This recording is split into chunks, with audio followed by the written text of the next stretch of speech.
And I don't mean that in like a violent way. I just hope like he has like the hot runs or something. I don't like him, but I don't. You know what I mean? I can't stand them, but I don't want him to like get physically hurt. I'm not that type of person, guys. I just want to stop acting. So if he has the runs enough to where like he has to be in the bathroom a lot, but not too much to where it's kind of like dehydrate him and he you know ends up on Jason's wall. Well, he's Do you out. guys- Huh? He's definitely got the I gotta take a shit face. Shit, he has a lot more than that. I can't act. I don't know how I'm getting roles, He can and act. so on and so forth. But before I talk more shit about Nicolas Cage, guys, I want to let you guys know what we will be discussing tonight, along with a bunch of random shit as usual. We have the live review of my special boy, Friday the 13th fan film. Link is in the description, so go check it out. No matter what we say about it, I still say go check out these Friday the 13th fan films. And there's gonna be some more fan films being reviewed in the near future, guys. So check those inside as well. Excuse me. But Jason, it's been a while, my friend. How you been? How's it going? Been moving. Moving is awful. I hate moving. I hate everything about moving. Our new place is dope, though. We have much bigger rooms. The basement is off the hook. We got a projector and stuff. We're gonna set up down there. My daughter and I just got this like U-shaped couch. We're super excited about it. But That's awesome. yeah, man, just been doing that moving thing. So I haven't been on here in like 2 weeks, It's 3 been a weeks. while. It's been a while since I podcasted, and I've missed this outlet. Like I dropped a short today on my YouTube channel saying that I think the Omen 2 is better than the Omen 1, so I'm expecting to get a lot of hate out of that. Did you do it just to get the hate? No, I liked Omen 2 a lot. There's a scene in that movie that I think is better than any scene in the Omen 1, and that is where Damien first finds out that he is the Antichrist, and he has that moment of like, why? I really dug that moment in that movie. And granted, he gets over it very quickly, but I still really dug that. Nice. Are you all packed or all unpacked now, or you still got some more? Oh, I still got some more, man. The basement is a mess of boxes. Mostly movies. Like all my DVDs and VHS tapes have not been unboxed yet. Oh wow. And I got about 800 DVDs and about 200 VHS tapes still. My Blu-rays were unboxed day one. He's like, I gotta get this. Listen, you're doing it by quality of the look, the visuals. So next, right, man. The DVDs and VHS. As much as we love you, you got to be last. If he's doing it in that order. I remember moving. It's like you want to be organized. You want to label boxes: dining room, kitchen, bathroom, bedroom. But once it just doesn't happen that way. You just start moving boxes into any room that you can get into your new place, and then you just have to just kind of comb through and sift through and all that bullshit. It's that's you know what's funny about that is like me and my wife have had this conversation. I'll bring it up here and there. Like we'll both bring it up here and there, and we'll do it sometimes. But it's like we should just grab some totes and little by little, like stuff we know we're gonna keep for whatever reason, if it's movies, whatever it is, and we're not using at the time. Let's just grab some totes, start packing them now, and just label it. I know we're not moving for a few years, but at least that shit will be packed, labeled, and it's like it's hard not to add new shit to it. But at the very least, you're like, okay, this stuff is already packed up, blah blah blah, and haven't done it. Jason, I haven't talked to you in a while. I think I told you and Mick this in the group chat, but if not, I'm gonna tell it to the live again. So Sunday, I had a very eventful day. But I looked on the bright side of it all. I'll tell you why after I tell this little spiel. So, get up, went to the track Sunday. On the way, let me tell you this first. Go to my father's house, that's where I keep my car. Go to turn the car on. All you hear is click, click, click, click. Fuck, battery's dead. Had to get a battery for it. This was 8 in the morning. I was running late. Like I planned on being on the track at 8 in the morning. At the track at 8 in the morning, but I was running late. And I guess this is why. And I thought about it. I was a little frustrated with myself that I was running late, but this is why I was running late. It ended up being a good thing. So battery's dead in the car. I had to go grab a new battery. I called 2 places. I think Advanced Auto, not a sponsor, but definitely can be, and I can definitely use some car parts and all that other good shit. So you definitely can be a sponsor of Horror with Search 30 and Racing with Search 30. Be on the lookout for that. Any of you auto parts, I'm not tied down to just one. Whoever hits me up first, you know, they can just give me a fucking $1,000 gift card, and I'll give you a couple shout outs. back to the story though. So, anyways, I go get a new battery. I take the it's a side terminal battery, so I take the bolts off, and they're fucking shot. They're stripped, so I have to go get new terminal bolts. Go back up there, grab that, put that on, get the car all ready and go. Good. Go up there, race. Later in the day, get a phone call from the wife. Fucking pipes burst in the basement. Lucky for me, I lost in the first round already, so I didn't have to make like one of them things like, oh shit, I won the first round. Second round's about to be up. I'm finally winning a round, or say I won a round or two. I'm finally winning some rounds, and then this shit happens. But yeah, so I lost in the first round, so I didn't have to make the devil sturdy and the good sturdy coming on my shoulders. Like, listen, man, you don't know if you're ever gonna make this round again, but you should probably get home and do the right thing. All that other shit. Didn't need to go through that. So went home. By the time I got home, she had already got the water cut off. Got a hold of the landlord. Plumber came Monday morning, took care of the problem. Plumber also pointed out, he was like, listen, the galvanized stuff, get that changed as soon as you can. I'll tell your landlord, but this hot water heater is, get that shit changed ASAP. I'll tell your landlord. So that's why I look at the bright side of all of it.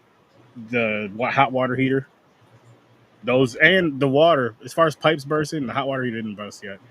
But as far as pipes bursting, that usually people, when you hear those stories, it's always at like 2 a.m. when everybody's sleeping or nobody's home at all. So the wife was home for that. And the battery being dead, it was dead in the driveway. So I can't be mad at that at all. I'd rather be dead there than die at the track or whatever the case may be. So again, look at the bright side for that. And I took care of a problem. That battery was in that car since 2012. So that's 11 years on that fucking battery. So that's a long fucking time for a battery. For those of you who have vehicles, you know them shits last maybe 6 years max. I damn near doubled. I know I don't drive the car all the time, but still, that doesn't even matter. So, yeah, but you gotta look at the positives and shit. Like stupid shit like that happens. Shit happens. You gotta figure out, hey, other stuff's gonna get taken care of for it. And now I'm here to tell that story and complain about it and laugh about it now. I'm not gonna lie to you guys. I was pissed when I turned that key. I was like, fuck! What's going to happen now? You're going to be blessed with Victory Lane this coming Sunday. There we go. That's all that good juju, all that good karma is going to come back to you.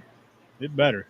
I do want to say one more thing about moving because my dog was getting loud, so I stopped talking about it. But I'm a huge proponent of physical media. I love physical media. Yes. But there was a moment when I had a breakdown when I was moving where I'm like, I should just get rid of all of this because this is awful.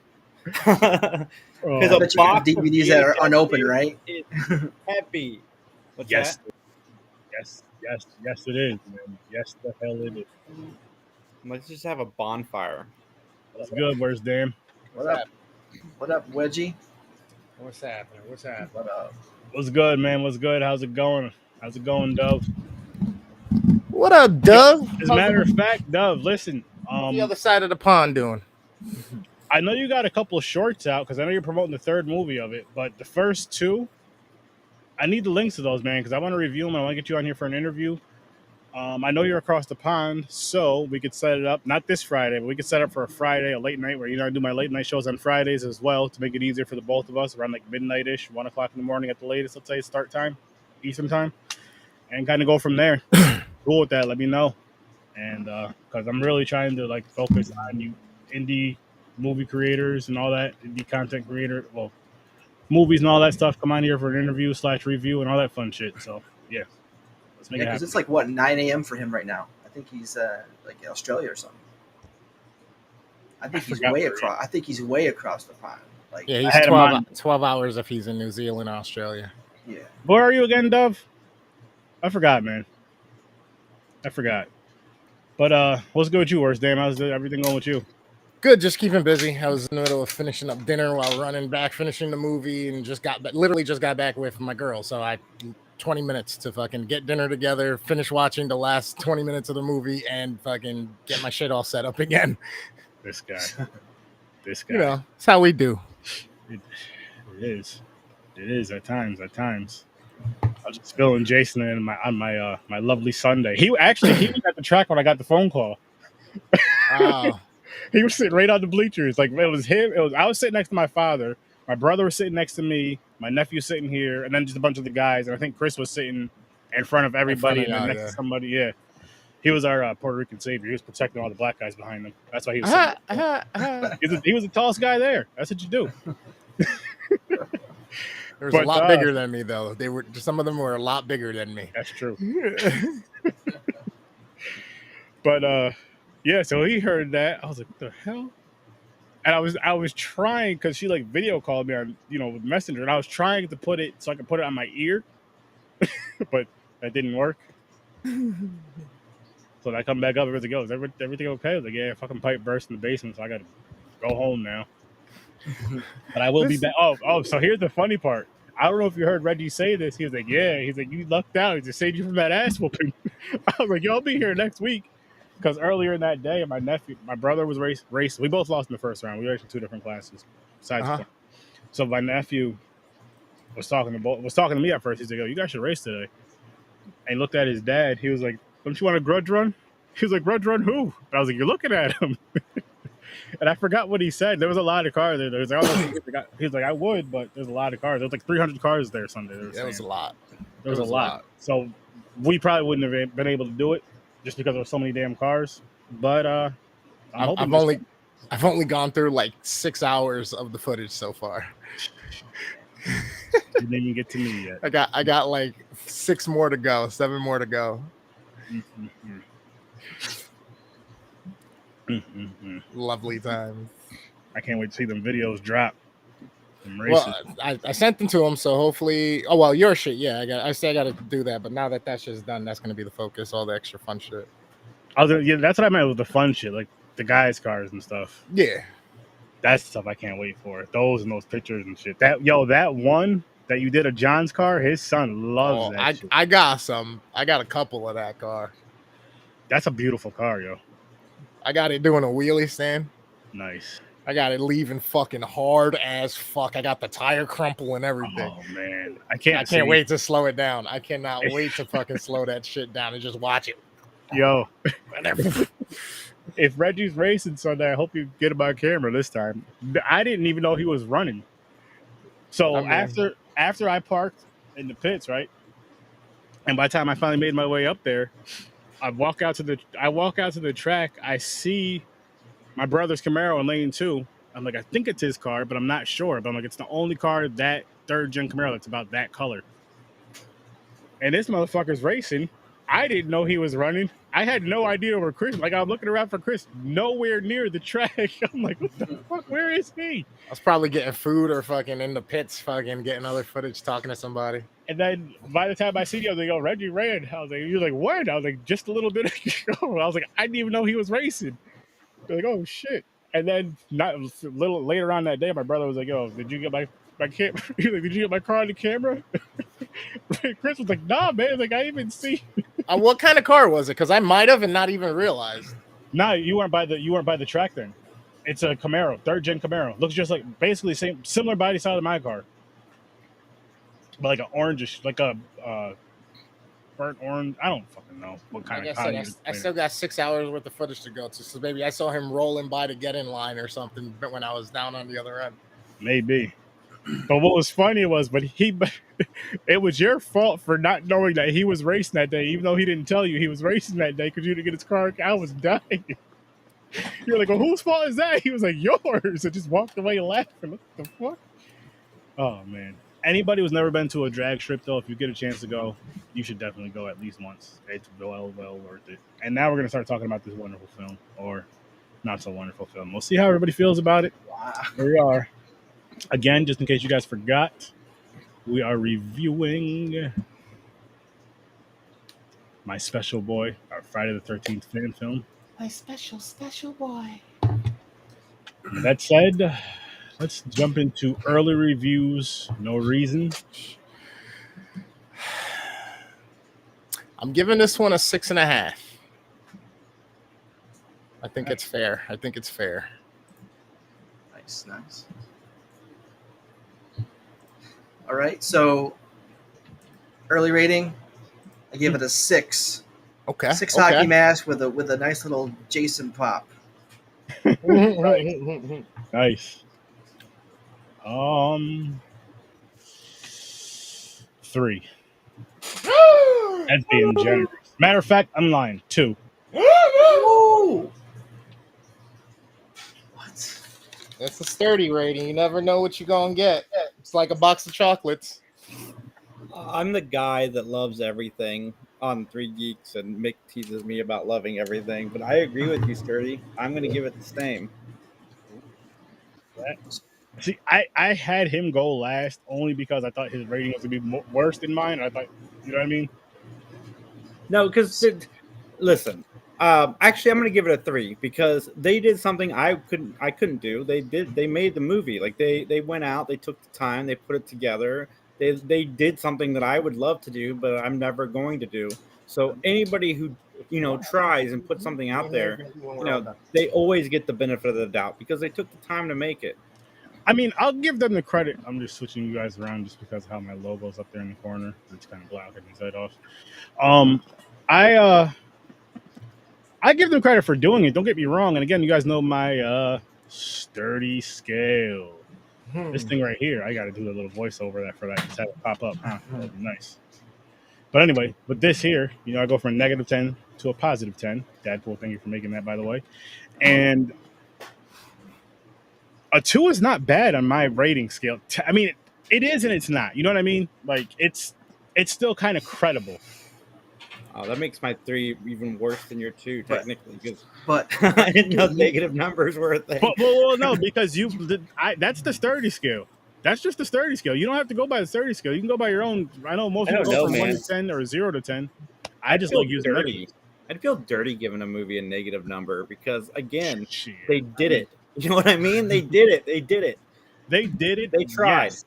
They tried, yes. But there's some that are just so bad, it's just like, why? Fuck this. This movie sucks. I want to own the rights to it, but I hate it.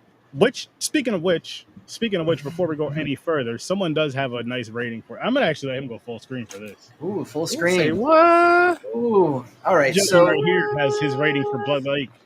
So Blood Lake. I'll give it a quick little synopsis of what I thought in my rating. I don't understand why you guys hate it.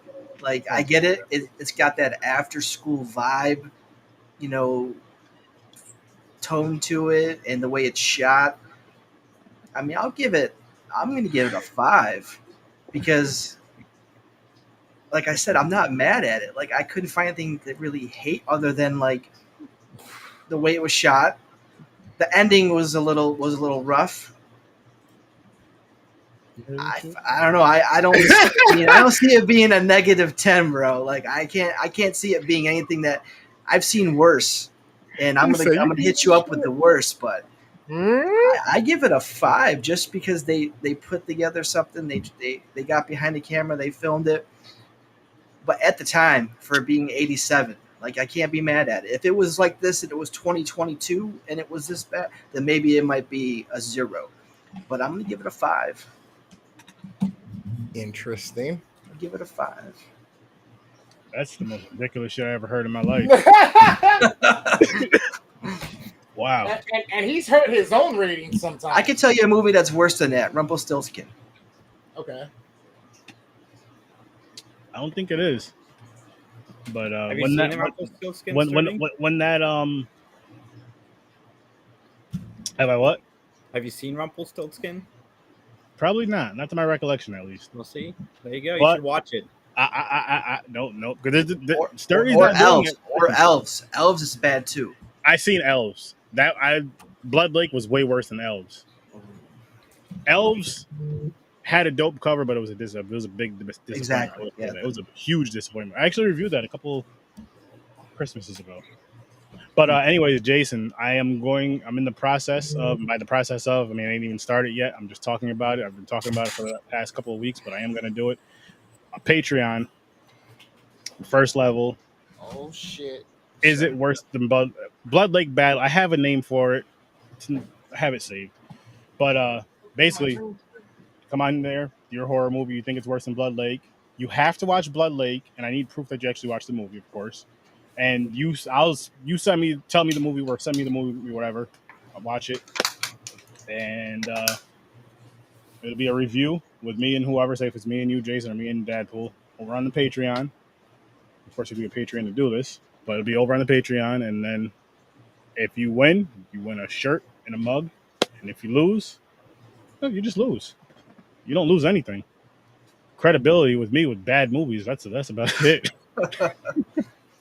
But I've had the funny thing is our friend Sean. Shout out to Sean. He came on before he watched Blood Lake, and he was so like, you could ask James. I think Worst Dame was there for this too. He was so confident that he had like 4 or 5 movies guaranteed worse than Blood Lake before he watched it. Yo, he came on the next episode, and apologized. He was like, "Yo, Sturdy, I'm fucking sorry, man." It was like, who was this, Mick? No, not Mick. Sean. Oh yeah. Remember when Sean was like, "I had like 4 or 5 movies definitely worse than this movie." Yeah. Before he even watched it, after he watched it, he was like, "Yo, I'm sorry, Sturdy." He was like, "I was But absolutely." how do you not give it at least a -9 ahead of Trans Am in it? That was a pretty sweet but car. it was pulling a boat, and I didn't like the way I didn't. It's still it. That's why I finished the movies, because I thought I was going to see the car more. This guy.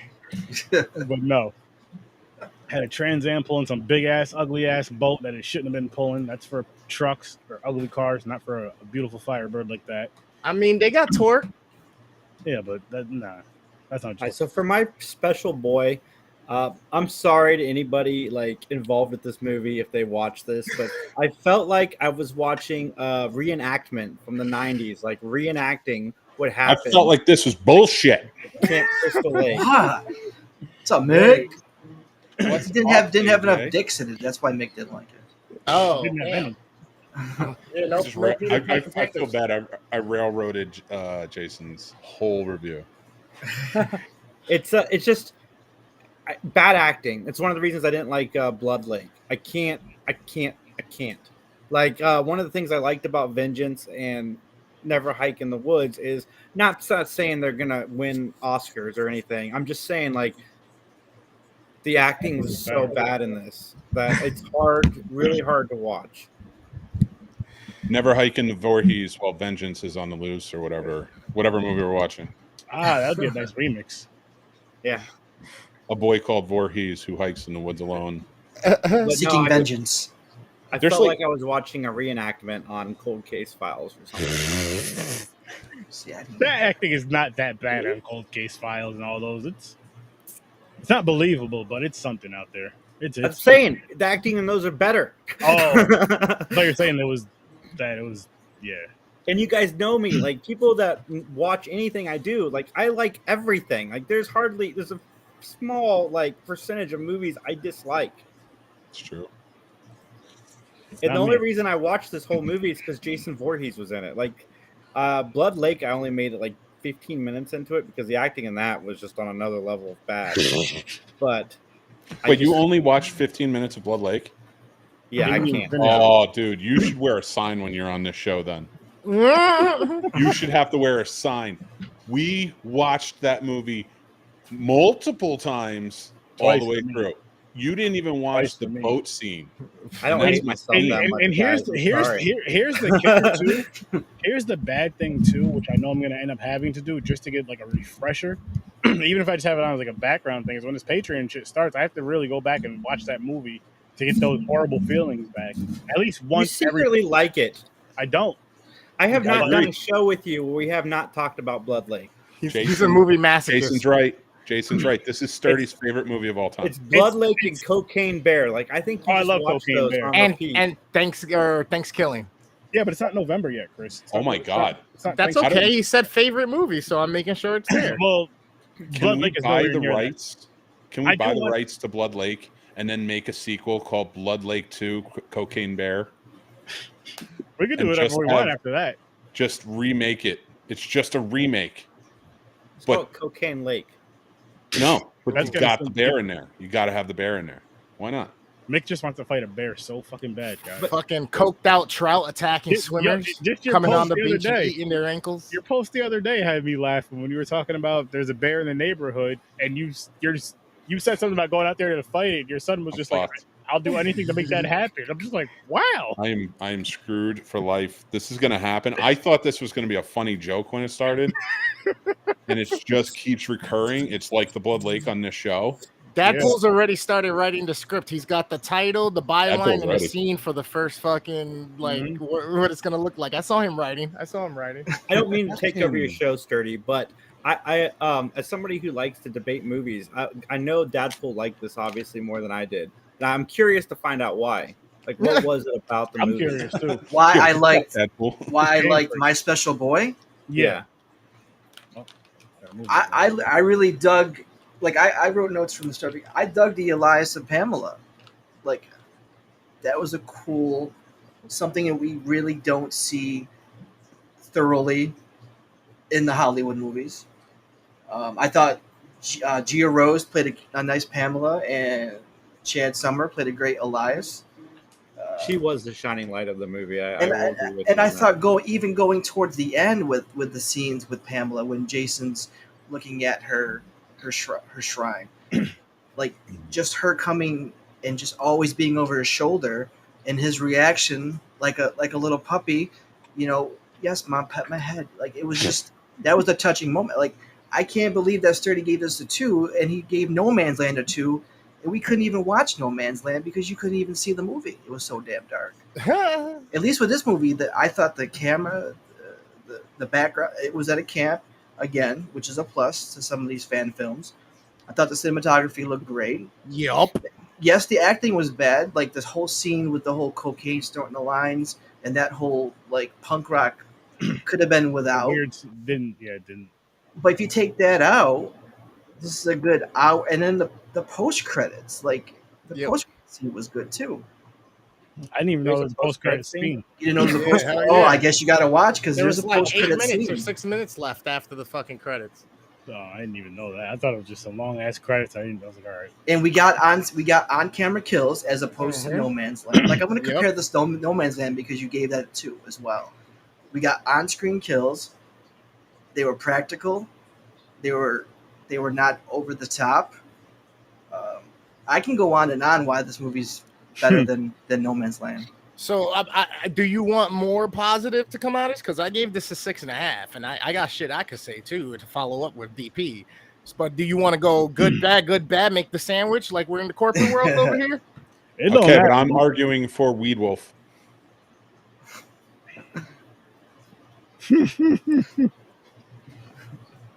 Chris, I'm kidding. I love you. It's a full moon out tonight. Let's see the weed. Burn your ass. No, listen, I feel bad because I felt bad because I didn't get a chance to come on. Because I was driving. I'm high. Don't get me wrong. I took gummies before I jumped on. Nice. But I will say this: I didn't get a chance to watch the movie, so I have no idea what's going on. I was going to watch it when you sent it to me, but I was like, I'll watch it before the show, and then I had to leave. You won't want to. I'm not going to tell you not to watch it because I'm never going to tell somebody not to watch a movie, especially a fan film. So I'll say definitely check it out, and it's better than Blood Lake. I'll say that. It's got good ideas, and like he said, Pamela was a shining light in this movie for sure. And I would like to see more of the Pamela Elias story relationship played out, just Absolutely. Done better. You know what bugs me about it? Can I go on a rant for a second? Is it okay? Yeah, but I just want to say the Jason in this sucked. What? I didn't like anything about the Jason at all. I didn't like The only thing that sucked was the feel. It was just bad.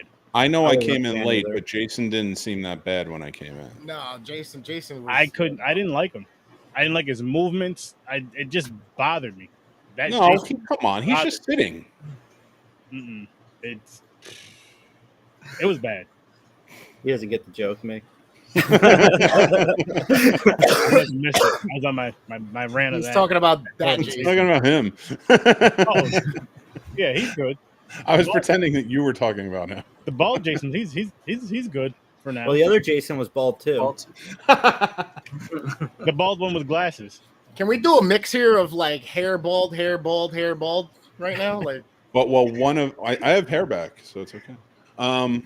I do say like keep either Jason or I in the corner up here, so that way like the logo doesn't block Deadpool's face or Chris's face or anything. Yeah. I'm not worried about my face getting blocked. Shut your face! It's a beautiful face. Yeah, you're the money on the stream right now. You're the reason everybody's tuning in. Oh, Here's the funny thing: you got this lighting. You got like this like Joe Rogan is angry lighting going on right now, but you're so mellow. It's throwing me off. Like you got like a lava lamp in front of you and everything. I love the vibe. oh no, it's the microphone. yeah, that's the I microphone. know, but it looks like a lava like lamp. lava lamp. Yeah. I love it. It's perfect. It's his style, Nick. It's his style. He's just chilling. I love Yeah, it. I'm going for the I got a green screen and the setup to do everything I want to do. Just not. That's a doing curtain it. now. It's a curtain right there. I might wear it as a toga tomorrow. There's a party. Wouldn't put it past you. I wouldn't. That put way, it when past people you. take pictures of me at the place, I'm blended. They can't see Go it. back- They color do me a grade me favor. right out. Chris, go back there, put it on, and just be like, "It's my invisibility cloak," and then just put it over your head. That may be a piece of Boom. content. Thank you. Boom. But getting back to Jason Voorhees in this movie, Yeah. like Thank you. the only Sorry. thing that I didn't like about it is that there was one scene where he was running and then he was pacing, and then the running was awkward.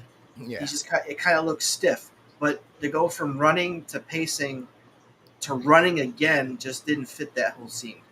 Other than the Jason look, I thought everything else was on point. I thought his mask, off the mask, kind of gave you like that Part 4-ish vibe. The way it looked, Nice. I don't know. I don't understand. I want to hear more from Sturdy why he gave it a 2, and Jason why he gave it a 3 for the simple fact, other than just that they made the film. Because I feel like if it was an AI film, it'd be much worse. Like, help me understand these ratings because this movie wasn't that fucking bad. You will. I've go seen to worse the on Looney this bin. show, bro. We You will sat go through worse to the on this Looney show. bin. Listen, what really bothered me is about a Friday the 13th movie is where Jason's one of the worst things about this movie. The look sucked. The movement was horrible. I Bugging. couldn't stand it. I couldn't stand I it. All right. sadly, I hate to agree with Sturdy because we rarely agree when he hates something. Like it never happens. But Jason, I was bored. I felt like I was watching bad recreating like recreations, like cold case files. Like I was watching cold case files prior to watching this movie, and I'd rather watch the cold case files and the reenactments all day. Like I'm a huge Friday the 13th fan, and this one just missed the mark for me. And again, I just can't get past the acting. The acting in it was really bad. Okay. But again, they did Spoiling something up, I would never spoiling do. up. they made a movie, so I gave it a 3 out of 10. It's You boiling up. can't say you'll never do that because all you really need is a group of friends or something. Hey, let's He fucking means do that. anymore. He just doesn't None talk of my about his friends college live in days. Columbus, except for like 3 people. Thanks. All my friends are on these streams. Hey, there's something we could do through a stream as well. I just wrote a treatment. Let's do it. He doesn't talk about his dorm gone wild days. Boom. Sturdy, what we do on the stream stays between us, remember? That's it. It's like Vegas out here. It's the God. strip. Get it? Scary That snobs was like, after my dark. God. All right, listen, I can't fucking let this stay in and bottle up. You're bugging. You're cool. Listen, okay? Fuck you, Mao. That's it, like done. All right, listen. The cinematography is definitely what supported this movie. The imagery that they portrayed, the visceralness of the Jason. Yes, he had those errors in the walk and the pacing and all that stuff like Deadpool said. But other than that, the way they framed him, the way they got the certain shots, he was fucking menacing. He looked big to me. And when he was chopping and just killing, it was fucking that was. I feel like Jason X has a lot of the visceralness, but there's a lot of fast-paced killing where this was brutal visceral to me. And I was like, yo, that's fucking dope. This imagery was so good that it did. I'm not saying it completely appends the fucking bad acting in this. Not at all. The bad acting sucked, but that's one of the reasons why I gave it a 6.5. He gave it a 6. It's because if the acting was better to us, this would have been probably an 8-9 movie because it looked beautiful. It was brutal. It was Jason in a new light and new way. It was just the acting that let this movie down, and that's it. Sound design was good and designation curation on it. I thought they did a great job. So I got a question. Like, you gave Vengeance a 9, right? If I remember correctly. So you think this is only 2.5 spots below Vengeance? Because if I just said if the acting was better in this, it'd be on par with the first Vengeance that I gave that 8 or 9. I disagree. I don't know where you saw the cinematography in this movie. It literally there was like a lot of shots and the angles that they had of Jason's face and how they switched certain things to back to the mother talking and like all that shit. It is so hard to do some of those scenes when she starts to kill Elias there on the porch and shit like that. The shit they do to warp it was fucking dope. I don't have a lot of leg I shot in my backyard. I don't have a lot of leg to stand. Well, that doesn't matter. I don't have a lot of leg to stand on here, but I have been, like, while you guys are talking, I have it on and I'm looking at it, just see what it looks like, see what Jason looks like and stuff, see what you guys are kind of talking about. And I will tell you the cinematography is good in this. And if you're, especially comparatively to normal independent film, short films that are low budget, and if you take it even further and you put it against horror shorts or horror, even horror features that are independent, you know, this looks better than a lot of them. I can give you one scene alone. It's or one death. It's Levi's death. He's like the arrogant prick, and he's got the little pocket flip mirror. Just to see that kill, and then you see Jason's POV for like a second. Look, and then you look at the mirror, and you could just see Jason going at it, just going at it. So for me, I'll say the like so hard, dirt was flying. He was chopping so hard into him, dirt was flying with the fucking. The cinematography and some of the kills is why this movie is a 2 for me. Everything else I didn't like about it. Like, I can deal with bad acting, but again, when you're watching, for me, when I'm watching a Friday the 13th movie, it's one that Jason's in, as far as hockey mask Jason or sackhead Jason. I won't talk about the original if they do, transform the original. But I need to see. When I see Jason, I need to get that feel that that's Jason. I did not get that from this movie at all. I didn't get the feel of Jason. I got it more so as like not even the copycat like Roy from Part 5. It didn't even feel like that. It just felt like some dude just threw a mask on and decided to just do shit. I'm really glad you guys like this movie, but to me, it just felt like another bald guy in a mask. Honestly, this was the first time in a long time that I felt like, fuck, I could be scared of Jason and he's in a movie and I know it's a movie and I'm like, man, like if that motherfucker was real and I was in that position, I'm fucked. Is there 2 versions of this movie online? Because I feel like I watched a different movie than you guys. I feel like you did too. Like, I think it's an unfair comparison to say Vengeance is a 10 and this is a 6. Vengeance budget was probably 1,000 times more than this budget alone. But what they did with this budget and what they put out as a final product, if the acting was better and a couple scenes were a little fixed and corrected, Sean getting bashed and he survives with no bruises at the end, that bugged me. But this is a 6. Even on sturdy scale, this is a 6. Even with the 30 scale, you say? Even with the 30 scale, it's a 6. What did you say? Yeah, the writing was not bad. The story was not bad. It was the delivery that was fucked up for me. Because again, if just the portrayal and the delivery was better, again, I'd be like, yo, this is definitely on par with Vengeance. And there's shots in here and techniques done that to me take more skill and attention to detail in the process. That I'm like, yo, like I'd be hard pressed to kind of be like, nope, it's kind of a little bit better. It's kind of a little bit better from like the artsy side of it to me. I mean, just from what I'm looking at and like with Jason and stuff, it looks like he's modeled more after the remake than he is the original, which I don't hate. I didn't mind the remake because like with what you were saying with the walking and the running, because I do see some of it in different clips that I'm looking at. So, I could see him modeled after that. Now, I don't know if that's the case because you said I haven't seen her, but you said Pamela shows up in this. So I don't know which version of Pamela. You Kind know, of the younger version, middle, because it's not the old lady Pamela. so Definitely. probably more like the remake then. That Yeah. might be what they were basing Not this off. well, not as young, but maybe. Well, she wasn't. I mean, Nana Visitor. She didn't look, but she looked young, and she looked really young in the She movie. was, yeah. I mean, she looked younger than like Betsy Palmer did in the original, but she still. I mean, she was still older, but Yeah. for the most part, like looking at this, I don't know. I mean, again, I'd have to watch it to know if it's a good Mhm. movie or not. You really gotta Jason, watch are you in the group chat with us? I don't think so. You want me to add him to that one? Could you? Just so I can No. send him.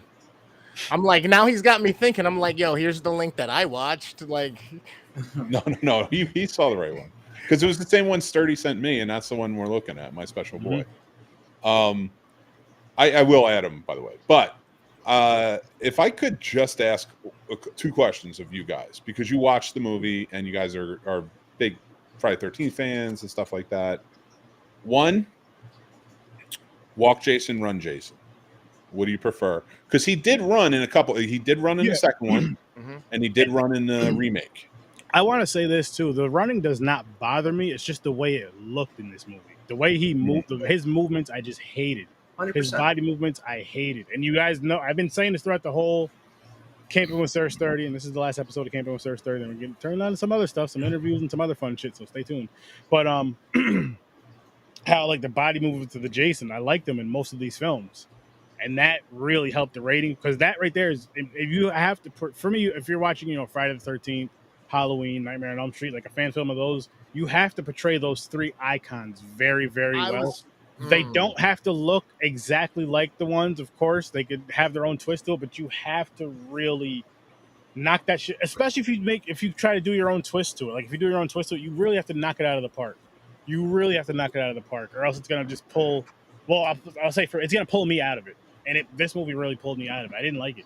so This is something- what I'm hearing then is that in order for it to be something that you're gonna like in a Jason rendition, there has to be some type of nostalgia link to the walks of some of the prior ones that you liked. No, it just has to be good. It has to make me feel like it's Jason, make me feel like it's threatening. See, You know what I mean? I didn't what- feel threatened by this Jason at all.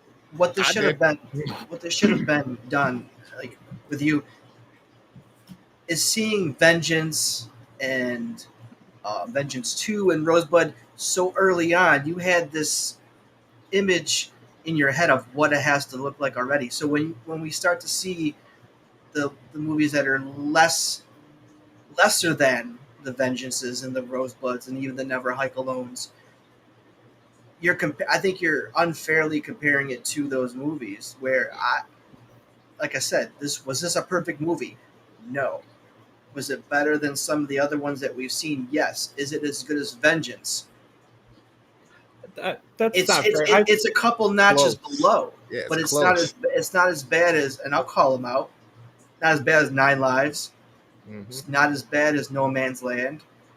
It's not as bad as the other one, the Death Curse. It's not as bad as Death Curse. So I think if we take out Vengeance, we take out Never Hike Alone, this is probably the best fan film that we've watched in this Camping with Sir Sturdy. I've Yeah, seen a couple of fan films of this quality that I thought were really, really good. It's just this is why I like movies so much, because we all watch the same thing, but the reaction is so different. Like the things that worked for you, I agree with. It didn't work enough for me to make it a higher rating. And that's fair. It didn't offset the negatives that I found in the film. Like I was saying. Oh, sorry. Go ahead, Jason. And I love this. I love debating movies with people because it's fascinating to me that so many people can go watch the exact same thing. And All right, shut up! I want to talk about the movie. So I am talking about. But no, what I was gonna say. No, you're talking about the movie. with this movie again, the Jason character. If this Jason character was up to the standards of what I would like, this movie might have been a 3 or a 4 for me. But because to me, not to anybody else, but to Sturdy, the Jason just didn't do anything for me. And again, at least give me that scary presence. It doesn't have to have a nostalgia. I did like how the mask looked. I like how they did their own twist of the mask. But I don't know, maybe using somebody a little bit taller, a bigger dude. I don't know. It just, whatever it was, it just didn't work for me. And that's again a huge important thing of Friday the 13th. Again, when adult Jason, or whatever you want to call the middle one, part 2, teenage / adult Jason, whatever you want to call that, and on, when you have that character, you want him to have a certain presence, and he didn't have that presence for me for this film. I'm trying to figure out if I was like high or something, because I was like, I literally said when he got on screen, I was like, God damn, this Jason seems kind of bulky. And then it cut to this other angle of it. I was like, yo, what the fuck? Like, even though he kind of was a little bit thinner, but he still had this width to him, and the way he was, I was like, they might have lost their main guy the night of filming or something for that shot. You never know. I mean, stuff like that changes all the time, especially on sets like these. At first, I thought he was a monster. I was like, oh, shit. Or they might have just had a monster for that day and just like, let's make him look big. He doesn't look that big to me in a few of these shots. Like, he looks, well, I mean, I'm big, but, you know, like he doesn't look that intimidating to me, the way he's kind of carrying himself. But so I kind of get that. But and that right there, again, and I mean, Friday the 13th is, as most people know, is my favorite slasher franchise. You might as well just put up on my favorite. I don't really necessarily have favorite movies, but you might as well put them up there with that. Just even if you want to throw it the nostalgia factor, whatever it is.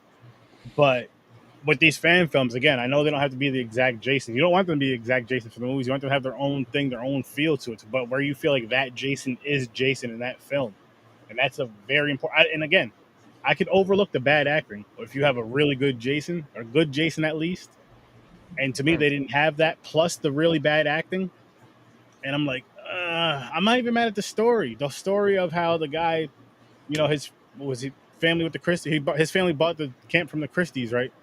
Yep. And you know, him and his friend seeing Jason drown supposedly, which that part threw me off a little bit, because it's like Jason drowned way before you were even born. So how the hell did you see 50s, it? right? 60s. Yeah, and you're young as shit.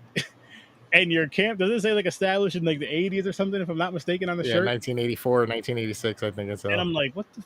So, okay, so you changed that up. Okay, you made Jason die in the 80s instead of the 50s, because you guys are only in like maybe your 30s at best. But I like that. I like that they did that. I also, one of the things, there's a lot of good ideas in here. It's just, for me, the execution didn't work. I like the idea of the guy that's running the camp now having been around when it all happened, and knowing Pamela personally, you know, and thinking the family was really cool or whatever. I liked all that stuff. Again, it wasn't the way it was executed didn't work. Like, if they sat down and maybe retweak some things, I might like this a little bit more. Mm-hmm. I can agree with that, but again, the huge thing is a better Jason.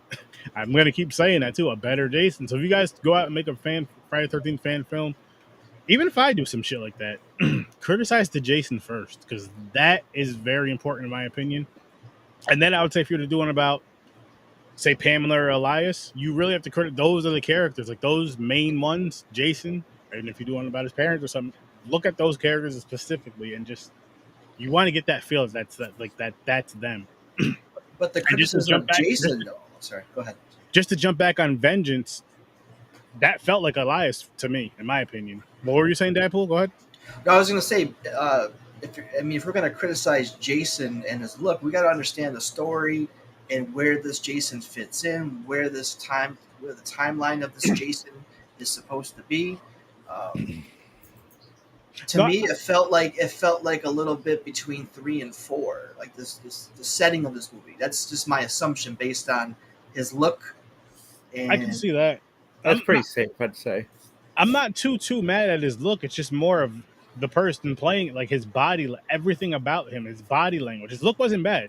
I didn't care about that too much. But his body language. You didn't like any of the kills then, because obviously his body is being accentuated and being focused on with those kills. The kills weren't bad, but still, the way he moved and it just didn't look good.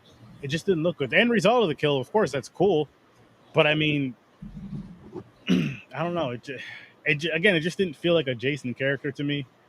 I feel like they should have used somebody bigger, somebody taller at the very least. because it could have just been some dude just holding their. It felt like it was just a guy holding his arms out like this the whole time, and then running like this and shit. That's how I got. That's what I got from that, and I just didn't, or running like this all weird, and it just didn't work. It took away. It took Well, away. Now he was trying to portray a heavy lurch in his run. You know what I mean? It's like, Nah, Well, if we are sharing controversial opinions, yes, please. hello. What's up, Desi? I don't think How you that. doing? What's going on? I don't think that fan film should be Oh. any longer than 15 minutes, and I think they're useless if they're longer than 15 minutes. Personally, Interesting. from a filmmaking standpoint, I think fan films are a waste of time personally. But if you're gonna make them, they shouldn't be longer than 15 minutes, and that should just be your business card to try and get into becoming a filmmaker. Well, I agree, and I think the budget should be no more than $3,000. No more than. I mean, you can make the budget as much as you want. I don't care about that. That's your money. It's like if Millionaire wanted to make a 15-minute. But like, if you want to be a filmmaker, make something original. That's what people want to see. But if you want, and I understand wanting to work with these characters, so make a short and say, I can do this with your character. Take it to. So if you make Jason Voorhees or you make Superman or whatever, take it to those production companies and say, I can do this. I would love to give it a try with more money. I can make this. But that's the problem. They're raising these funds that take so long, and there's so much that goes into it. And I've watched, like with Never Hike Alone, Never Hike Alone 2, Never Hike Alone, which is, excuse my language, fucking ridiculous. You're making sequels to fan films. Make an original horror film. Get your name out there. You've made the first one. And then when you get your name out there, because clearly you've made a good film. Clearly you have the chops. Make an original film, get your name out there, and then say, hey guys, you know what I can do with Jason? I did this. People seem to really like it. Don't worry about making 2, 3, 4.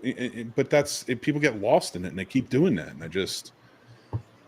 it's like, come on, man. It's pointless. If you want to be a filmmaker and you're making fan films, you're not going to get noticed. They want to know that you can create original stories with these characters or with new characters. They want to know that you can come in here and make it on your own. If you don't get those characters, you need to be able to be flexible, I agree.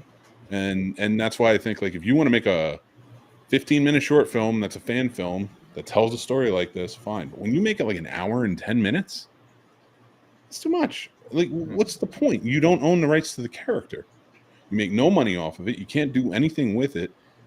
And I'm telling you right now, no producers, I don't care how good it is, no producer in Hollywood that owns the rights to, or producer or executive producer or studio or whatever, they're not watching your film. They're not watching your film. No agent watching your film. Maybe another filmmaker. I'm not saying other filmmakers won't watch it. I'm saying no producers or anything like that saying, let's give this guy a job. Unless it's truly a wow, and the only time that's ever happened was not on fan films. That's only ever happened with original stuff. Like 405, which was a short film that Steven Spielberg saw. But the guys made a film where they landed a plane on the 405 freeway in California. Wow.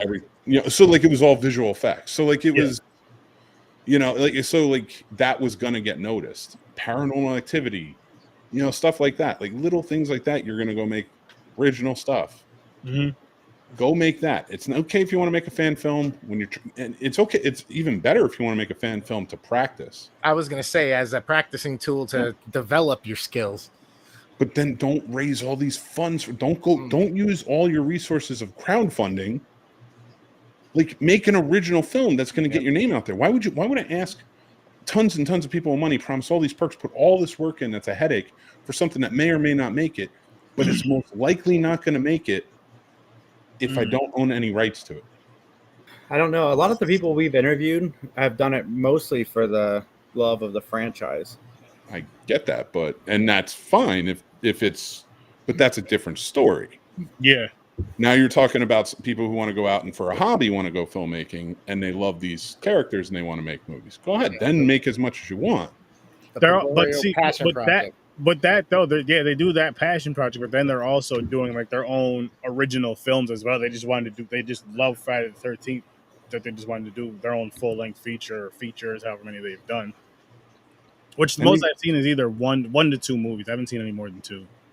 And even then, still wouldn't waste my time. It's still time, effort, money, crew you're putting together. You know, I would make a short film and then take that if you're a filmmaker. You know, because I'm guessing if they were on your show, they were in the industry. Yes. Correct. So, and Jason, am I right? Oh, I don't know. Yeah, I think so. You were the one that said it, weren't you? You were the one that said people have come on my show and they like. No, I was on this show for the. On this show, yeah. The camera was Search 30, yeah. Yeah, like so like Cody when he made Voorhees, he made an hour and a half. Jason, that I thought was good. I like it. Mm-hmm. I thought Voorhees was good. I had a good time with it. Same here. It didn't get him anywhere. That didn't propel him anywhere. His name didn't go anywhere with that. It didn't even show like, oh, he's a good filmmaker. You know, Now, like, so what would you say is the reason that there's like no catalyst or no part of it is advantageous? Because is it because there's no marketing, or you're not putting it in front of enough eyes or enough people? When you don't own the rights, you can't market it. That's true. When you don't own the rights, you can't sell it. You can't even take it to like a film festival or anything like that. No. Can you play it at a goddamn drive-in or something? You know what I mean? Like, I mean, unless you're showing it for free. You can, like Cody took Voorhees and showed it at the Alamo. He rented the theater. He had a big premiere for it. Everybody kind of came out, and it was a good time. And again, I really enjoyed the movie and had a fun time with it. Seeing everyone, it felt really good. But like, you know, to take in comparison, when we did that for Bloody Summer Camp and we all went out in the very same theater, doing the very same thing, only I think it was like a couple of months later or something like that we did that, you see the difference of, like, yeah, everybody came out and saw this fan film, and then nobody was talking about it 2-3 weeks later. But Dave is on his third film. And he gained the most amount of money in crowdfunding for his third film. You know, he's still, I think he's up to like 65,000. That's amazing. Just in crowdfunding, and he's still going, and he's filming it. And the stars are getting bigger. I was going to say, are we talking about now this is an original IP type deal? Yes, sir. But he writes his stuff. Yep. He sets it all up. Deadpool knows because he's seen Dave on the show, right? Dave Kerr and I know exactly what you're talking about too. Yeah. I actually reached out to him about when we do review Bloody Summer Camp, having him on for an interview/review type of deal. And all right, let me know. I'll set that up. Also, which we'll make it on a Thursday because I'd love to have you on here too, and also having him discuss his new project that is, you know, the Indiegogo, going for that and all that good stuff. Yeah, Dave's great. But he's a nice guy. I had him on I actually think I had him on when they were promoting Bloody Summer Camp. I had him and Mike on. Yeah, I'm a big follower of like the Sam Raimi, Bruce Campbell school of thought, Rob Tapper school of thought.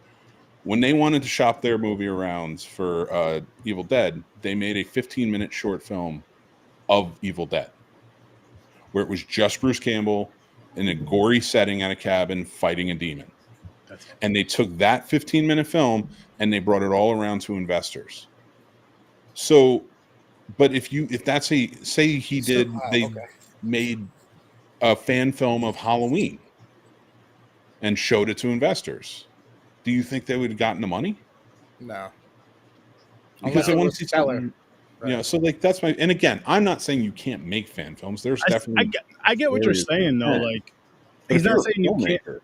But I guess basically what he's saying is like, look, you guys want to make a fan film to get some eyes on you, 15 minutes. Yeah. Better, or do a 15-minute short of your own original content. That would be even better. But if you want to do it, Jason, but I do understand like wanting to do that passion project, especially if you grew up, you know, you're a little kid, I want to be in this movie. I want to be in this movie. And that's like, you know what, let me just make my own version of it.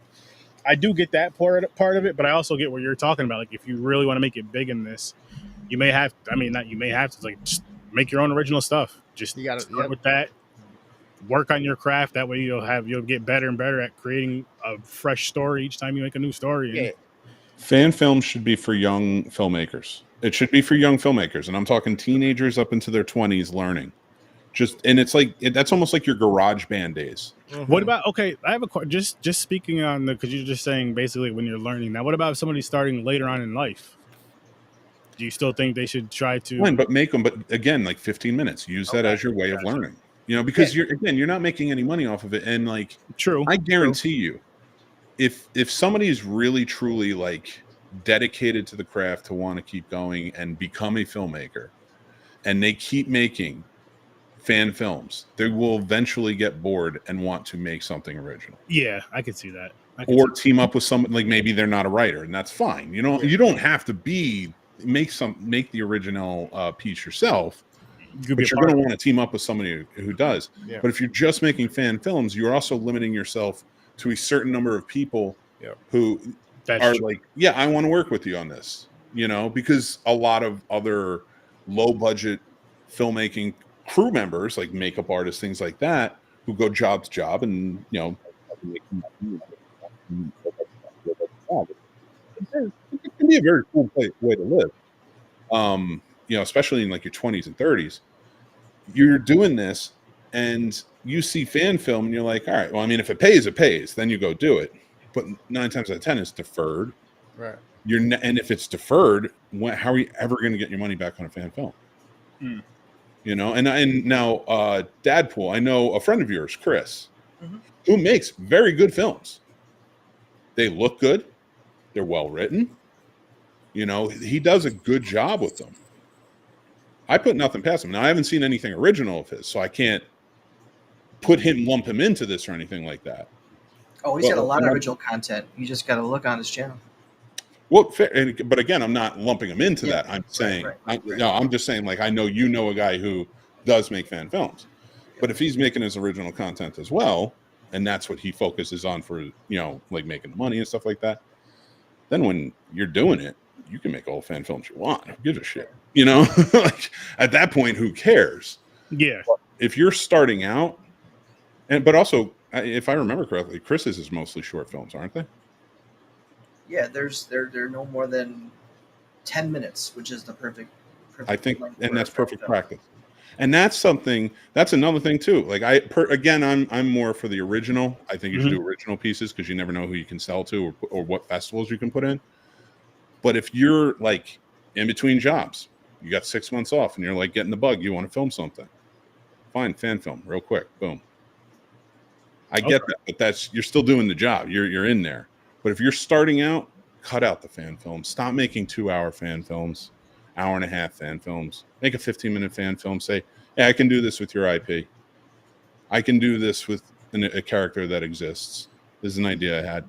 And what I would do is I would never make a 15-minute fan film without having a feature script written that works within that world, whether it be a reboot or some kind of, you know, requel or whatever it is.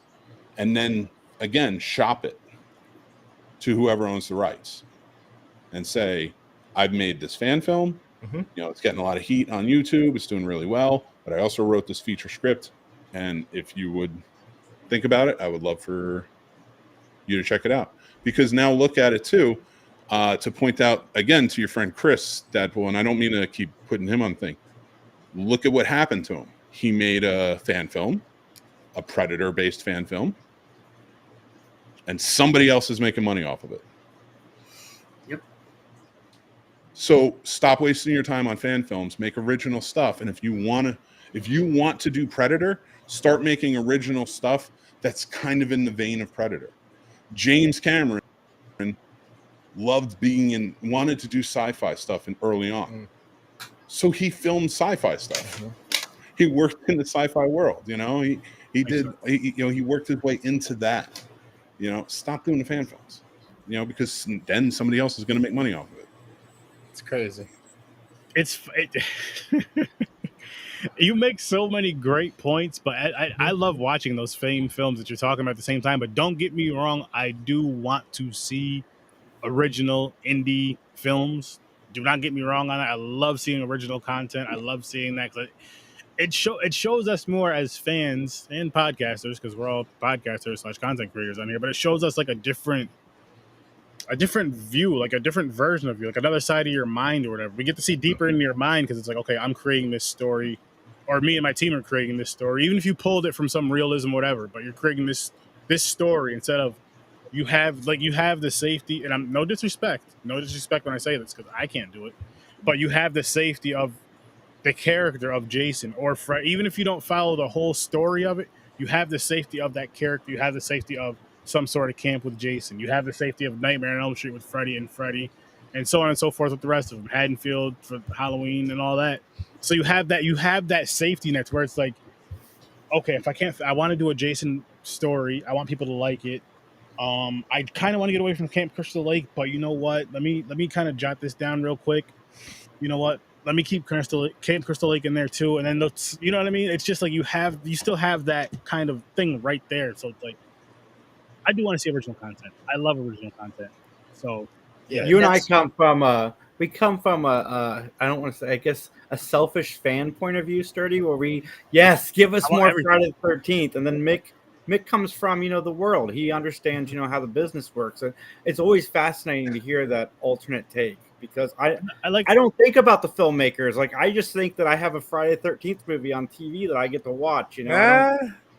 I don't. You have like 12 of them though. Yeah. Like there's 12 of the movies there, and I know that's not real with every movie, and I'm not putting you down. I get it, and the fan films do help. I'm not saying I don't watch them. I'm not saying I don't think they're cool. There are some very cool fan films, and again, I hate pointing out Deadpool so much, but I love the guy, so I'm going to keep doing it. Chris Notarelli, his friend, makes really good fan films. I've watched them. They're very good, and he does all different types. So, I'm not saying there isn't a merit to making them, and it isn't cool to see them, and especially, like you said, if it's hobby or something like that, cool. I mean, I've seen some Star Wars fan films that blew me out of the water, and I thought they did it better than the actual IPs in Star Wars were being done. So, when you go on and you're with all of this, like, I agree with you. Like, I do like watching them. But it may sound from a business standpoint. I'm saying it from you want to be a filmmaker. Yeah, that's what I'm saying. And you're raising all of this money for a fan film. It's a waste. It really is. And it's so sad. And you see how it becomes a waste, because I see so many people raising money for fan films, or doing it, or putting their own money in most times. And that just never works, because you always just become broke. And then you have nothing really to show for it. You can't go anywhere with it, and then I watch other people who are like, well, I'm going to make something, and the first thing they make sucks, and it's terrible, and it's horribly done. But then they got a chance to make another thing, and then another thing, and it got better and better each time. And you're going to get better. You can shoot 100 fan films. You're going to get better as you go. But it's not a business. You're not going to make anything off of it. You're not going to do anything with it. And they're not going to magically hire you, because, again, you guys all just argued over how many Jason fan films and which one was better. So tell me, which director of those movies should be directing the next Friday the 13th? Ooh, I like that. I'll tell you what. I'll take Jason Brooks working with this dude who did the cinematography on this one. Shit, I'll say I'd want Never Hike Alone and Yeah, I'd Vengeance. want that Put team. those ones together. Put those teams together. I'd want Never Hike Alone's team to do it. But at the same time, all these fan films that we did watch, I would love to see what they could do with original content, with original films. I know a couple of them are doing their own original films. They're working on that. But I'd love to see them all do their own original thing, even if it's original shorts, 15 minutes, half hour, whatever. I don't care. I would love to see it. I'd love to see it. Just to see At the what you very guys think. least, I'd like to see Jason Brooks play Jason on a big screen adaptation. Well, real quick, because this is the last episode of the Friday 13th, and I ask this again with this kind of experiment you've been doing, Sturdy, and all of you. So I asked you, who would you like to direct it? Now, you all have in your head who out of all of these fan films, the director you'd like to see directed. Now, take the actual Friday the 13th vision and put it on the big screen. And now this is the big budget movies. And take that director and what they made. So, even though you liked their vision for what it was, because you got something extra out of Jason Voorhees, does that fit the vision for all? Little choppy, Mick. Come on. Can you hear me? When you said, Yeah. we just lost you when you said, "Does it fit the vision?" Does it fit the vision? I meant, does it fit the vision of like the franchise of like building, and will all the fans love that vision? And now I'm not saying it can't. Yeah. But like, are you That's- just choosing them because out of all of these, they were the best one? Definitely out of all You of know, these, they were because the best there's ones. plenty of horror directors out there that are probably better. Yeah, I see what you're saying. You know, who directed original stuff. Now, don't get me wrong. I can go on a whole rant about reboots too. So, a quick question for you, though. Okay, because what maybe I don't understand for sure the difference, but what makes somebody directing something on a small scale versus a large scale any different than when you got to start out somewhere anyway? As long as the writing is good and you have the vision in place and you can actually have that be translated through the lens, I feel like that's what it is. It's not about just who you are as a director, who the director is doing it. I think it's about the person who's able to take the vision and create it on screen. You know what I mean? And who's to say that the person who's doing it on the small scale can't just do it on the big scale? You know what I mean? If even if this is going to be their first time on a big scale doing it with, let's say, a $50 million budget, and they're only used to 50 grand. Who's to say that that person that's only used to the 50 grand isn't going to kill it with a $50 million budget? Because I can tell you for all assurity. Now, listen, are there any exceptions to the rule? And Orson Welles, of course. You know, because he's Orson Welles. But now let's equate it to like gaming. And now this is a dumbed down version, like allegory. So now he's coming from my mental. Okay. No. But like, just because you are the worst damn gamer, so like, let's like put it to gaming. So let's rewind to 1988, and you got the NES, right? And young Chris is playing the NES. He's getting better and better. He's doing a good job. He beats whatever the hardest game is at the time. And now, Chris, you're playing PS5. You're killing it. You're doing really good, right? I like where you're going. I'm manifesting. Could Chris on NES do the same with the PS5 that you could? No, because Chris on NES has equipment that isn't the same. He doesn't have the same experiences going through the motions of the years of gaming. It's true. Chris on the NES doesn't have just that whole that maturity of stepping onto a $50 million, which in today's world is still like low budget. It's insane, but $50 million shoot, like from 50,000 to 50 million. I will tell you from personal experience, stepping onto any type of shoot that is millions and millions and millions of dollars will make you shit a brick when you're used to all the low budget, because you don't have the experience. You'll gain it, but you're not going to gain it going from director of low budget to director of the high budget. You're going to get it from going from director of low budget to following the chain up. Now, again, you can do it. Paranormal Activity. Yeah. Stuff like that. It happens. But you got to do something original that wows everybody. Oh, I'm not disputing just the original thing. I was just saying that, hey, like you said, the whole difference between okay, so why can't the dude who's used to 50K just step on like a boss and be like, you know what? I'm taking the reins on this. This is my dream. This is my shit, and make it happen. That's, to me, 100% doable. Yeah. And think about it from that. And I'm sorry, I'm like kind of taking over and talking too much, but let's take Paranormal Activity, right? Mm-hmm. So Paranormal Activity, and I'm using that as the example of like the guy who made it, from that low budget. That's Oren Pell or whatever his name is. He only directed 3 or 4 of the Paranormal Activity movies. Okay. He's produced a ton of stuff. but he directed one movie, became huge, and only directed 3 of its sequels. So he's not a director. He has no experience to do it. They know they can't hire him to direct another $50 million, something like that. But becoming a producer, being hands-on with it, that's a skill thing. You can learn that. Okay. You know, that talent-wise of having the eye, the creativity, and things like that in those different areas, he didn't have it. I can tell you right now, if he's not moving on to more and more directing jobs. I mean, but producing-wise, sure. So then, and that's what I mean. Like, you can't just step in. Like, you can get lucky, but you're probably. I was not like, gonna what do you be say to like Jordan Peele? director. You know what I mean? I'm like, he just came out of He's nowhere. not lucky. With that. He's been doing was it for doing years. comedy and shit like that. Not really all of this other filmmaking type shit. I mean, they did a sketch show. Don't get me wrong, but I beg you yeah. to go back and rewatch Key and Peele and tell me in almost every sketch that dude is not a horror director through and through.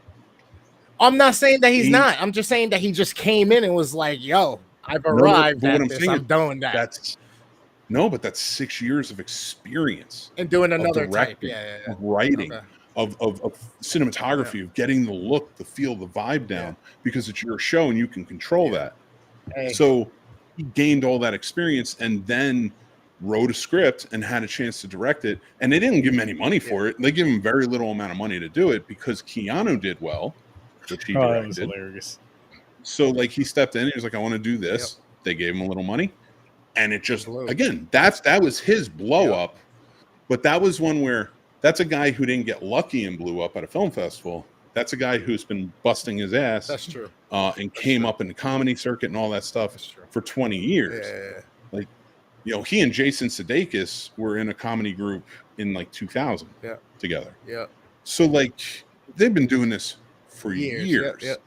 And comedy skills can translate into horror. It's all about timing. Timing, if you know comedy timing, you can do some horror timing as well. So, yeah, no, that's true.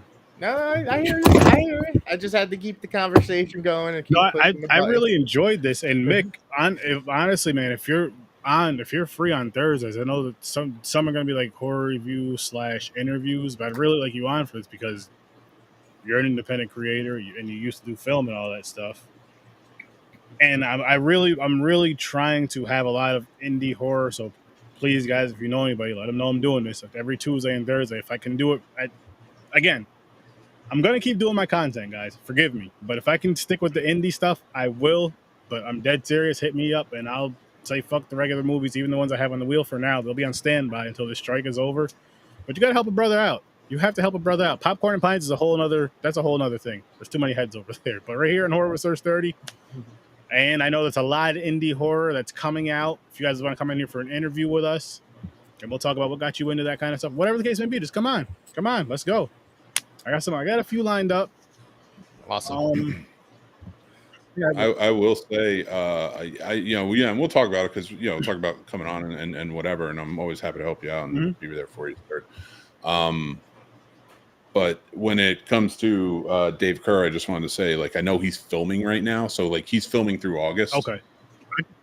Return of Slasher Nurse. So, like, he is, I talk to him, like, a lot. So, like, I know he's, like, super stressed. Yeah. And I'm not even talking to him. Like, I'm not even the guy who talks to him, like, a lot. You know what I mean? Yeah. So, like, I will put in a good word for you. Let's get to, like, September, October when he's, like, all right, filming, because like it's at high tension, Oh, I get it, man. I get it. That's absolutely fine. I greatly appreciate that. That's absolutely fine. That'll work. No, you guys are going. That'll work. I've had him on before a few months ago for Bloody Summer when Bloody Summer Camp was going on. The Kickstarter. Go Away is coming out soon too, so you could probably have him on for that. Perfect. Well, he can come on for Go Away. He can come on to promote his movie. He can come on for Bloody Summer Camp. That's 3 times right there. So, guys, if you have multiple movies, fan films, I'll accept them too. I don't know if Mick will, but Sturdy will. But I had to. But no, seriously though, independent creators, horror creators, let's work. Seriously, let's work. And Hollywood, fuck you. Start paying people what they deserve. Start giving these people what they deserve. And until then, fuck you. They're coming for you now. You talented billionaires, or you talentless billionaires, pay the talent, because without the talent, you guys ain't shit. And don't cut your streaming services. I want to say thank you. Sturdy for having me on. I want to say I'm sorry to Jason and Dadpool for messing with you guys, but I do love you. I was more like pointing at you, Dadpool, but like talking about Chris, but like I was messing with you, Jason, because I love you. I love you. You can check it out Chris? because he'll be coming on to maybe defend some of your statements very soon. I'm just kidding. Oh, really? Well, dude. I mean, listen. No, he really is coming on in a couple weeks, though. He really is. Good. He should, man. He's a talented guy. But I do want to say he should make a fan film of Weed Wolf, and you guys should show it on the show. And Chris should play the Weed Wolf. And we can do a Blood Lake fan film. I mean, I already told you. I already have the Firebird. I'm just gonna be driving to the track, and that's my only part in the movie. Whatever you guys do after that, I don't care. You are putting on a mullet, and you're hanging out the whole time on that couch, dude. I can't do that. Jason doesn't know what I'm talking about because he watched 15 minutes of the movie. A black dude and a mullet? Is that a thing? I might watch Blood Lake if that's a thing. I'm gonna watch Blood Lake. I'm gonna have to watch it now. I've never seen a black guy with a mullet before. No, not a black guy with a mullet, just a mullet. I've seen a mullet. They're coming back, which they shouldn't be, but that's another. He's jealous because he doesn't have a mullet. That's why he's saying they shouldn't be. I could grow a mullet if I wanted to. My back hair grows just fine. It's the top. So grow it out, Jason. Grow it out till October. No. Ew. Come on, man. Join the crew. No. Yeah, look at him. They just go up too. Let's go scrub some floors together. Yeah, but you guys have hair up top. I'm not growing a bold mullet. You should do it, dude. You should. Oh my God, you should do it. No. Oh, you should grow a ponytail. Like, there you go. If I was still single, maybe, but not. No. Jason, I'm telling you, you grow like the long horseshoe into a ponytail. Keep the beard. I call it the island stick. You got a new persona, dude. Bro. Yep. You're like the old hippie in Oregon who just like sells the weed and lives in the trailer out in like his like land. It's dude, you could do it. Can we get you hair implants? I just want to get you hair implants just to mohawk you up. No. Thank you, Thursday Punk. He is okay, hang on. And this goes. What about some Beijing? I know what black guys do. I don't know if white dudes do Beijing or not. What the fuck is that? What the hell is Beijing? Isn't that a place? No, it is a place. But no, there's like some. You have to Google it. Beijing. It's like some shit. If I Google it, I'm getting the place. That's number one. That's number one on the list. Find it. What is Beijing? What is Beijing? And Google says it's a fucking place, dummy. Probably spelling it wrong. No, it's right here. Beijing. It's hair color and perm. Oh, this is the black thing. That's why you guys don't know about it. Dude, next time I'm on a show with you, AJ, you gotta have a different color light. Because I'm looking at you, man, and it just like everything you look angry. Oh my God, can you just do freeze puns? Put on the blue and do freeze puns. See, look at Beijing. That's biggin. There you go. There you go. Beijing is a completely different thing. No, this is the hair stuff I was telling you about. Jason, just get some. You listen to a lot of hip hop. You guys will get the black hair too. And AJ, you look get like you a do rag. We'll get you some waves. Yeah, you're just not doing blackface. You're doing everything else black. Black. Could you imagine him with the low brush cut, looking like fucking Amari Hardwick? Oh my God! If by next year you're like Eric LaSalle from Coming to America, and you're like, buy some Soul Glow. Oh, Jason hanging out with me and Chris for 1 week, goes home with some cornrows and a do rag. Like, what the fuck? What happened? Dude, everyone who knows Jason would be like, that fits him more than like anything else. It does. He comes on the podcast. Like, listen, every time me and him are doing the Scary Snaps together pre-show, he's listening to hip hop. I'm listening to whatever. I just hit play, and he's always listening to hip hop. Always. Dude, I'm going to Detroit Girl, to see Spice LL. Girls. Nice. Yeah, he's coming. No with way, Jazzy dude. Jeff and the Roots. I will. I'll listen to some Spice Girls. I'll tell you what I want whenever. I want. Don't tell me what you want. What you really, really want. I don't wanna.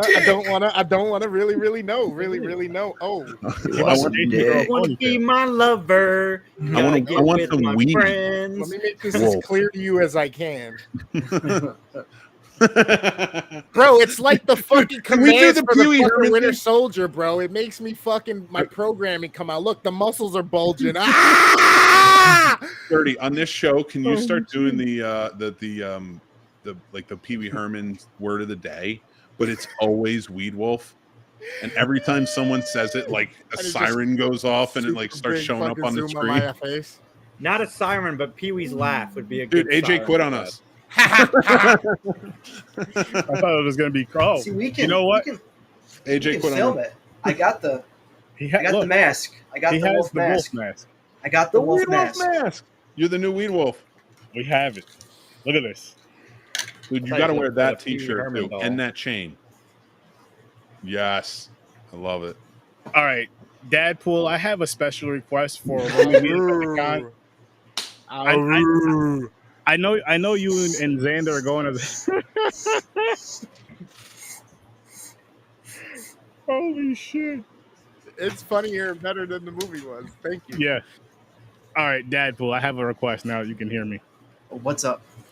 I know that you and Xander are going to be at the con that we're going to later on this month. What's it Yep. called again? Sci-Fi Horror Fest. Sci-Fi Horror Fest up Where? in it's up in Vernon, New York, I want to go. right? Or is it in Rome? Vernon, New York. It's in Vernon, New York. Vernon, New York. How far It's gonna is- be Where are you, uh, PA or CT? New York. I'm, Or look- Jersey, I'm looking Jersey, at never Vernon, mind. New Jersey, York I right now. forget. Jersey. who, Mick? Yeah, I'm looking at it. I'm like, Yeah. how far? I'm But looking yeah, it up too. I'm like, how far is Vernon, New York? My request Hours. is, like I said, I know you guys are cosplaying both days. I'm only gonna be there that Saturday. Next year, I'll be there both days, hopefully. But can you bring that wolf mask, please? Absolutely. Wait. When is this Fuck shit? yes. Couple. 25th, 26th. 25th and 26th, the last Friday and Saturday of this month, We said it was what 2 hours away for us. something like that. It's not 2 7 hours. hours. It's like an hour and Hour and a 20. Or For you? yeah, hour and a half. Did that drive today? Twice. Because you're a good guy. Damn it. No, I'm warped by my brother. I'm so scared. You're his favorite sibling. Blink twice if you need help. Oh shit, that was more than twice. I don't know what to do. I don't either. I don't think he needs I help or can't he's count having when a I'm seizure. blinking. I don't know how to use my fingers when I'm blinking. Is this twice? Oh shit! Weed Wolf is a hell of a drug. Hey, I think you got some flies around your eyes. You're trying to catch them or something, man. Fuck. Jason, I feel bad. Dude, you need to watch Blood Lake and Weed Wolf back to back. So next time you're on the show when we're all together, you're in on it, dude. Yeah, Fine, he's I'll right. watch it. It He's- can't be he's worse than what I absolutely right. watched today. Okay. Dude, Yeah, but- you don't understand but- how angry. Go back and rewatch the episode of Weed Wolf and just see how angry Chris was. It was hilarious. That's a good picture. You should say That is a good picture. Yeah. It's a hilarious. You should also watch the full movie of Weed Wolf and the full movie of Blood Lake. I just want to say that Dadpool is going down because him and I have a match on Real Combat that Mick needs to make happen. Because I remember we challenged each other, but then something happened that we couldn't do it. Yeah. And I'm ready to take him on. Real Combat comes back in September, so if you guys want to be the let's first go. episode. You better start working out because you can't handle it. Oh shit! You say you don't want the smoke, My, bro. my baldy's a lot better. And Ooh. and my beard. All right. You know what? Yo, he got that subscription. He gets that shit in the mail. Jason, hear me out on this one. All right. Jason and Dadpool are supposed to go up against each other. Mick, hear me out if you're okay with this. Me and Jason are supposed to go against each other, but instead of doing that, how about me and Chris go against each other? The two winners will go against each other. Two losers to go against each other at a later date. Tournament, You're cool with bitches. that? Okay. Huh? Movie fucking tournaments, baby. So basically, we go. And for those of you who haven't been on the show, we go on the show. We each pick a random movie, and we have to convince Mick to watch it. Whatever one he picks, that's the winner of the show, and that'll determine the winner of the episode, of course. And then go on from that, which will be on the So page. pick fan films. I'm just kidding. Do not pick a fan film. I will. You both lose. Oh shit! Are independent films allowed? We have to find the best story. Or do you I want? mean, you can pick whatever, but remember, so like, you got it really comes down to the best argument. So like, say you know, you pick like something that nobody's ever heard of as an independent film, and Jason or whoever picks like Superman 2, and he's like, all right, let's go. Superman 2 probably gonna win because it's like, oh yeah, I know that's good. I know I want to watch that tonight. Gotcha. But there have been some that I've never seen before that came out of nowhere and just won. So I was a winner in one episode, guys. Believe it or not. Blood Lake won because I'd never seen it or heard it. Yep. And he sold me on it. It's a great episode. People should go back and watch it. You should. He sold me on it by telling me how terrible it was. I was like, I gotta see it. What made me laugh about that, and even looking back, and I've had this discussion actually recently, is you were like, you're the first person that came on here with a movie that you can't stand at all, that you actually hate. Like, I don't know how the hell you convinced me to watch this. It's like, look, I just honestly, when I did that, one, I'm gonna be honest with you, Mick, I was like, all right, you know what? I gotta do something a little different than everybody else. Everybody's gonna go out there with a movie they love. I can't do that. I'm sturdy. I gotta do something different. So I did that, and then two, I was like, if this wins, Mick has to watch this bullshit too. You did. That may have been my one. If Mick has to watch this bullshit too, and then nobody else has ever done this, so if it wins, cool. I think the guy you were up against for that one did Phantasm. Yeah, it was no, it was the guy who was my co-host, Chris Ridings. This past episode, he's never won. He's been on a few times, and he said it on the podcast this week. He goes, "Yeah, I've been on a few times, and I've never won." My question was, he on against me first? Beat Phantasm. Huh? Yep. Was he? Blood Lake beat Phantasm. Blood Lake beat Phantasm because I've seen Phantasm so much, and I do love the movie.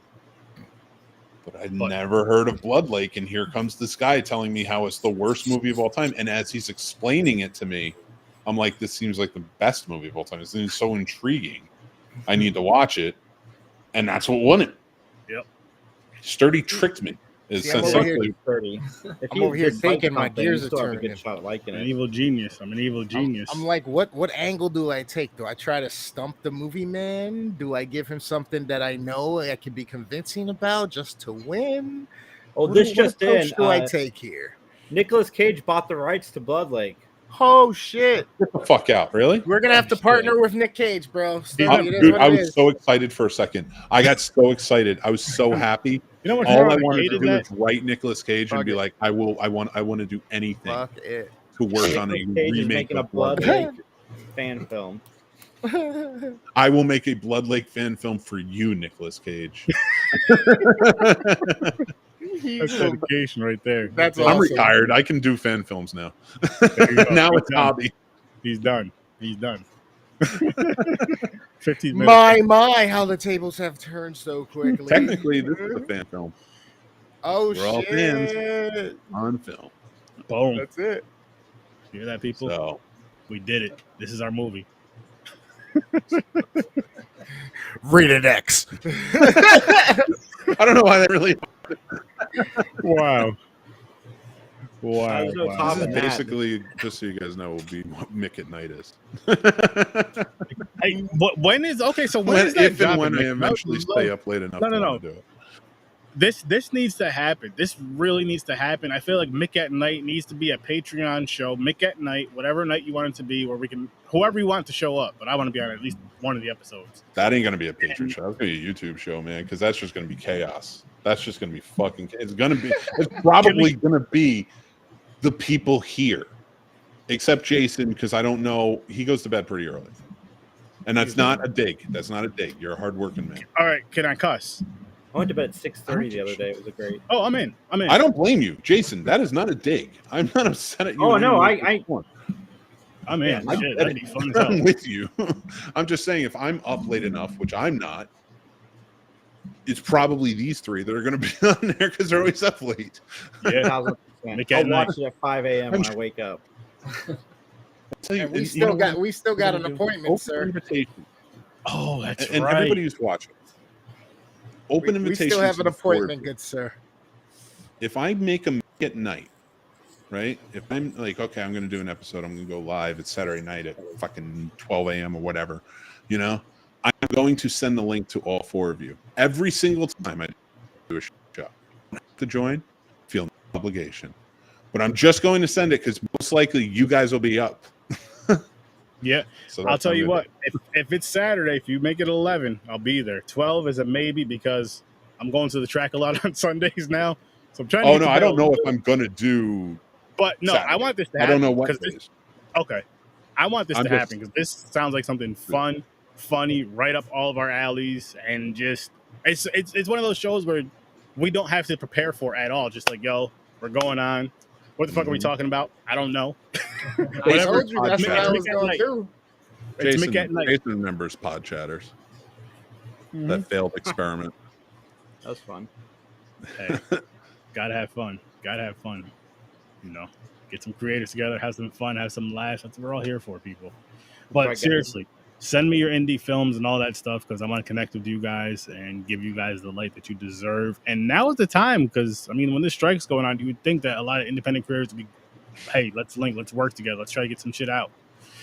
You know, let's go to these independent podcasters that are going to actually listen to us and let's, you know, do some work with them. Let's get some interviews. Let's do all that good shit. But let's work, people. Let's work.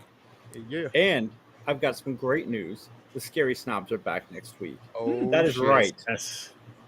Doing a live Finally. show that Sturdy has not agreed to yet, but we will be there doing a live show. It's going to be Oh, I won't Great. be there for that one. 2 Talking. weeks, I could be there. If it's 2 weeks, I can be there. Wait, Nick Every and other I will be Friday. doing a live show next Thursday. every other Friday, I have to be up at 4:45 in the morning. So So let's do Next the Friday, live show Friday. like 7. Can you do the live show at 7 p.m. instead of 9 like p.m.? before this, Yeah. Lead That's- into it. that's possible. That I'm is shaking my possible. head. Yes, like I'm his manager. Like, yeah. That is Well, possible. if you do a live show, I can't be your guest on the 17th. That's my kid's birthday. When is the Man. 17th? That's a I don't even know Thursday. today. Next 2 weeks. Thursday? No, I don't think so. I think it's a week Week after. after. Yeah. We'll figure it out. We'll figure it out. Don't worry, Yeah, guys. we're gonna That's make it happen, Your show, guys. you We're figure it back. out.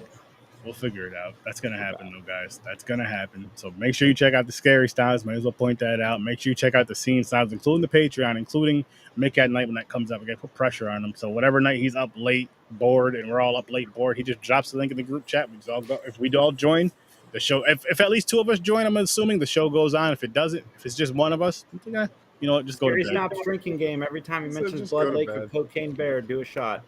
Yeah, you guys. 'Cause I don't drink anymore. I'll do a shot of water or something, some soda. Yeah, I don't Nah, either. Except we're not for playing wine. that game. We're not playing that game because Mick's nope. We're not playing that game. Weed He's Wolf. gonna of be like Bud Light. Weed Wolf shots. Nope, not playing that shit. Oh, we know a friend who can make a drink called Weed Wolf. There you go. Wolf piss. Let's Master see. Shake, where are you, sir? There Master we Shake go. is coming on Scary Snobs soon too. Make it just for you. Lord have mercy. Oh man, but we're gonna wrap this one up, people. Make sure you please check out all the links in the description. That's all of our links, including the link to this film we just reviewed. Have a great night. I'll see you in your nightmares. Peace, integrators. Holla at me and be nice to each other.